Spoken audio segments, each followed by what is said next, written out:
This is a commentary on Roberto Calasso's Ruin of Kasch, which is an incredible book.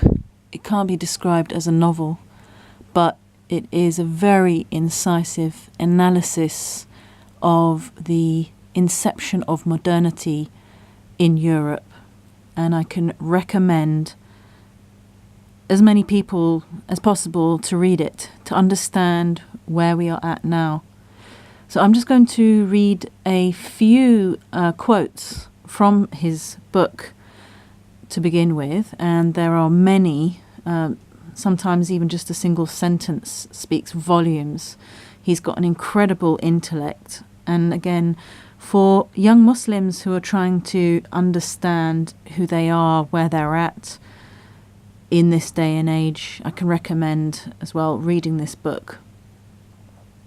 So the book begins set in the late 18th century, around the time of the French Revolution, and it's talking about how the link between heaven and earth was broken during this time. He talks about the war campaigns of Napoleon, and I'm just going to quote one sentence for, again, us to reflect upon about what it says of our day and age. So on pages 2 to 3, Calasso says, with his campaign in Russia, Napoleon had summed up the spectre of unlimited war. He was drawn to that land which in itself represents the unlimited, the uncontrollable. I'm sure many of you hearing that sentence will recognize today's philosophy of war, particularly established by George Bush, ex-president of the United States, when he was talking about the war on terror, which could just continue indefinitely. So here we see a pattern being set by Napoleon for this idea of never-ending war. And here he is being drawn to Russia, being drawn to this land which represents the uncontrollable. And here we can see a parallel, obviously, with the Middle East for Western countries. That for Western countries, the Middle East represents the uncontrollable. Moving on to another point he makes, which is again a commentary on the introduction of the modern sensibility, the sensibility of modern times. Page 12, he talks about, with the coming in of modernity, negotiating the alliance between romanticism and kitsch, the first stage in the coarsening of sensibilities that took place between the fever of 1830 and the desolation of 1850. So this is very interesting, again, for those who know a bit about history and a bit about literature. The Romantic era, with a capital R, came at the end of the 18th century, beginning of the 19th century. It came after the period of the Enlightenment, with a capital E, the period of rationalism, and that era that championed the infallibility of reason. Romanticism moved beyond this idea that reason was infallible, and it moved beyond a kind of rationalist approach to existence. And it reached back into the spirit of humanity. But here we see a transition from the Romantic era, where we see a lot of art set in dramatic landscapes and reflections upon the smallness and vulnerability of man in the face of nature, to moving towards kitsch. And I think that kitsch is something that does proliferate in our modern age. Moving on again to another interesting point, page 15 to 16. He says, any Western theory of legitimacy is deficient in one respect. It knows nothing of the waters of origin. Without those waters, all are usurpers. And the first usurpers can therefore appeal to only a single ally, time. When a sovereign power has existed for a certain time, the cruelty with which it first asserted its might is supposedly already cloaked and surrounded by the douceur of custom, by long acceptance, in short, by tradition.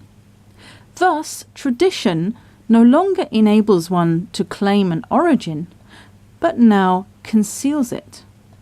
All the great and terrible enlighteners, down to Nietzsche and Freud, have been fanatical seekers of origins and genealogies. Herein lay the Western world's peculiar nefas, which attracted and dazzled them. If one could fill the gap of that missing origin, they thought, one could at last make one's way, without deception, all the way to the present. And I find this, again, an incredible insight into the hidden layers of thinking of the 20th century, late 19th century, 20th century. This is what Calasso does. He really manages to unearth the hidden motives of many of modernity's key thinkers. And one of his big themes is how, yes, origins have been buried with the incoming of modernity, and that secular leadership has concealed the fact that it has actually depended upon these origins in order to be able to overthrow them and assert itself and its authority. So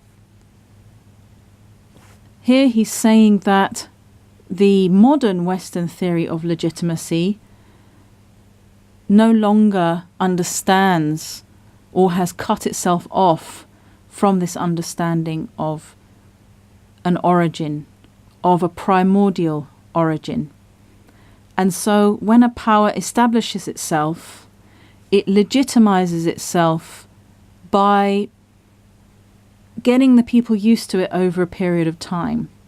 Once the people are used to this power and have become used to that power over a period of time, it can then claim that it is traditional. And I find this very similar to the usurpation of power in the establishment of Islam. So when we think about the coup that took place at Saqifa with the first caliph, or the person who set themselves up as the first caliph, Abu Bakr, with his companion Omar ibn al-Khattab, we can see that the cruelty with which it first asserted its might, this could be quite easily applied to the caliphate. It supposedly already cloaked itself with the douceur of custom.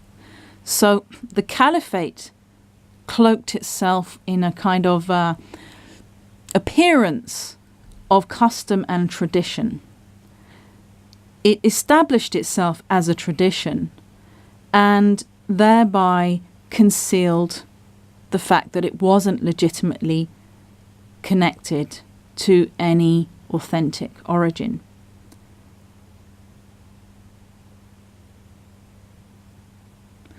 And finally, this very interesting point that comes at the end of this paragraph, that the late 20th century, late 19th century, early 20th century's thinkers hold the view that if one could fill the gap of that missing origin, one could at last make one's way without deception all the way to the present.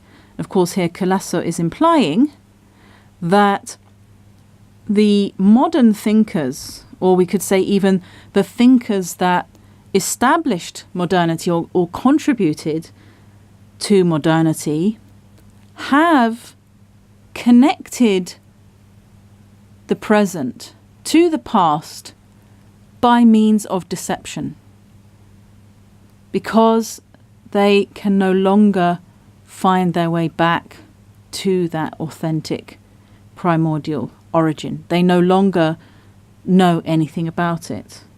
And so they have to deceive in order to give the impression that they are connected to something, connected to some kind of tradition, that their thinking has some kind of legitimacy based upon the past. So here are a few of my thoughts on one of my favorite books. It has become one of my favorite books, Roberto Calasso's The Ruin of Kasch. It's not an easy read.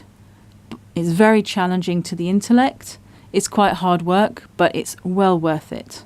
So I can recommend it, again, to anyone who wants to understand where we're at in this day and age, and on a very deep level to understand what has happened to humanity with the incoming of modernity.